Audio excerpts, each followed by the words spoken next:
Transferring money from Hdfc to Cibc is very easy to do. Today I'm going to show you how to do it. Firstly, log in to your Hdfc net banking account.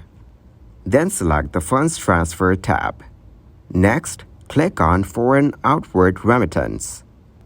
Enter the beneficiary's details, including their name, address, bank account number, and SWIFT code.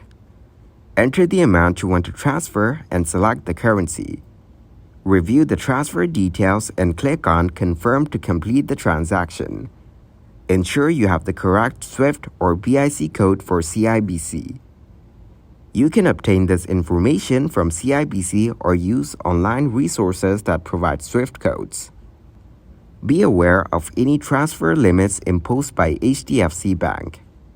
If your transfer amount exceeds certain limits, you may need to follow additional procedures. Ensure that you have the correct details for the recipient's Cibc account, including the account number, bank name, and address.